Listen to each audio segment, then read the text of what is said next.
There's also a few other voluntary market initiatives, such as, for example, deforestation commitments by companies as well. Many companies have these deforestation commitments that they will either they have now, or they will ensure that their supply chain is completely clean of products that come from forests that have been completely destroyed, so deforestation.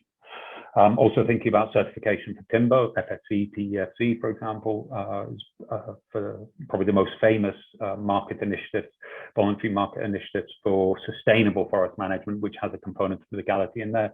Palm oil, for example, Roundtable on Sustainable Palm Oil, which is a global initiative looking at sustainable palm oil production, and ISPO, which is the Indonesian equivalent, national equivalent.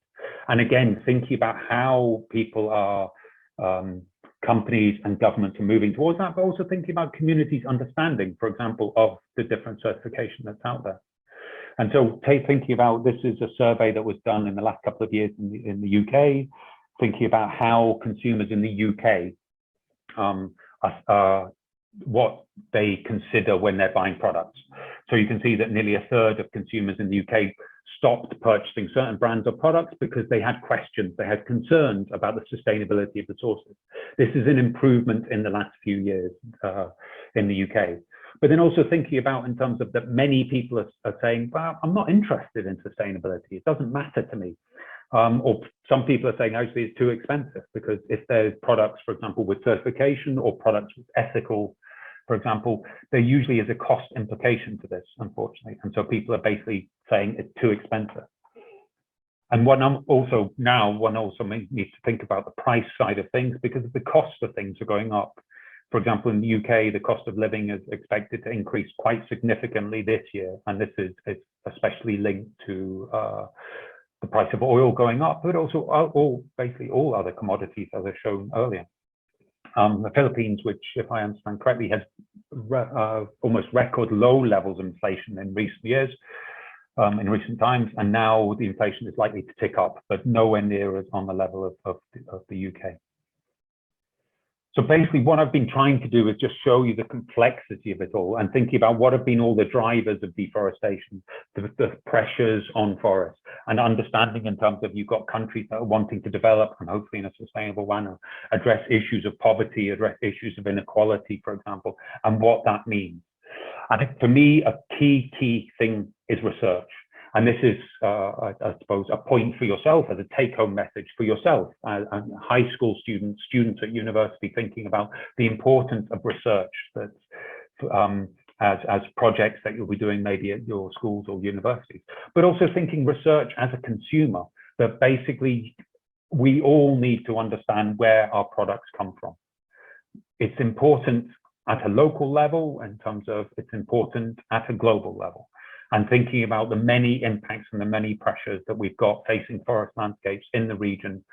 And that's not just in terms of thinking about these forest landscapes, in terms of a tree or a natural forest continuing to exist, but also thinking about the impacts that you'll have on the people living in and around the forest, and then scaling up on a global level, for example, thinking about climate and how that climate is changing, and how you're getting more calamitous, unfortunately, extreme weather events, but also thinking about how you've got the increased interaction between wildlife and humans, leading to, for example, zoonotic diseases such as COVID-19.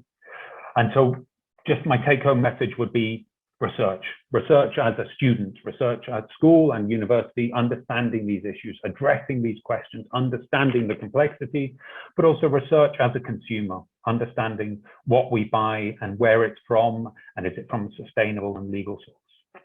Lovely. So I'll leave it there, and I know I warbled on a little bit, but hopefully there'll be some questions for me as well. So thank you very much. So thank you very much, Mr. David Gritton, for such an enlightening and informative presentation. I am sure that our participants learned a lot about the various implications of sustainable forestry.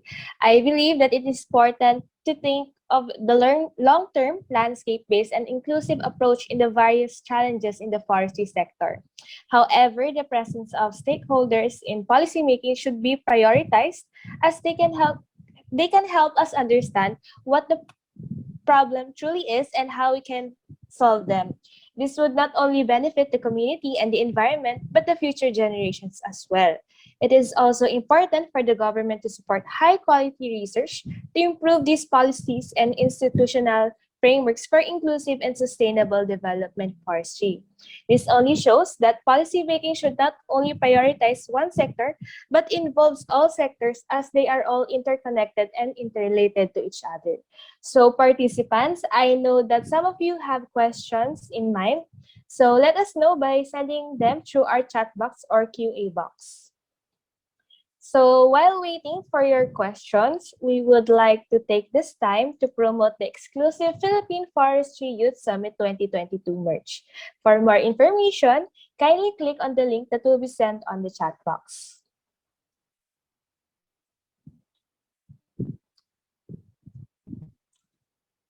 So to formally start our Q&A, let us see if we have questions for Sir.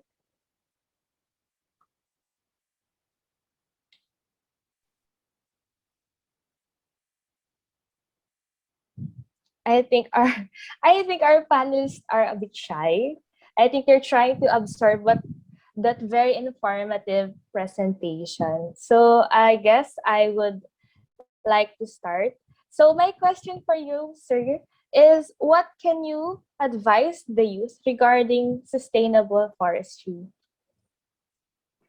As a white Scotsman that is far too old, let's put it this way, my advice is very limited, because I think it's in many respects it's unfair of me to advise in terms of Filipinos to how they should approach things. But this goes back to my point in terms of research, and I think it's important that as a unfortunately the problems that's my generation, my parents' generation, my grandparents' generation have created for you and then your children are going to be phenomenal. And I think I feel very sad about that, but also I am, in terms of slightly confident as well, recognizing your enthusiasm and the skills that the youth of today have. But going back to that question, my advice is it goes back to research. It really is you need to understand as a student and as a student at school, as I said, and at university, to ask these questions and to research these questions in a systematic manner. And that can be, for example, across very technical side of forest management, looking at, for example, genetically modified trees and the use of genetically modified trees, to the more social side of things and thinking about how we should interact with communities and better understand that the challenges and opportunities that local communities have. So research, that's my simplistic answer. Also, as I said, being a balding, overly old Scotsman, it's a bit unfair of me to try and say this is what we should do. But yeah, I think research for us all, including myself, is very, very important. So thank you. Thank you, sir, for your question. To our participants, you can ask Mr. Gitten about the topic or anything related to him. You can chat on the QA box or in our chat. So while waiting, I guess I'll be asking another question. So I would like to ask, what is it like working for a non-profit organization like RECOF? I think that's a very good question. And I think in terms of, for me, my background, I've worked for research organizations, I've worked for organizations, advocacy organizations, so really campaigning against government and companies where we see issues of what we perceive to be issues of illegality. And then working for an organization like RECOF, who takes a more partnership approach. And there's many areas of the work that I love at RECOF. I'm not just working in Southeast Asia, but also in terms of thinking about in terms of the partnership approach that RECOF takes. And I value that significantly in terms of having the opportunity of working with governments, opportunity of working with the private sector, working with local communities and so on. I think partnership is fundamental if we are going to address these issues, for example, of climate change. I do also recognize that you need organizations like the Environmental Investigation Agency, so advocacy organizations, to call out issues of illegality, for example, and failures by governments, failures by companies. But for me, working for RECOF, it's extremely rewarding experience, and I I love it. I really do. And it is, you do see the benefits in the work. I mean, unfortunately, in recent years, because of COVID, I haven't been into the field. But yeah, you do see the impact of the work. And that's from a community getting their certificate of tenure to their forests. And then over the years, how they have used and benefited from their tenure. And it's something I appreciate on many, many levels. But again, thank you very much for that question.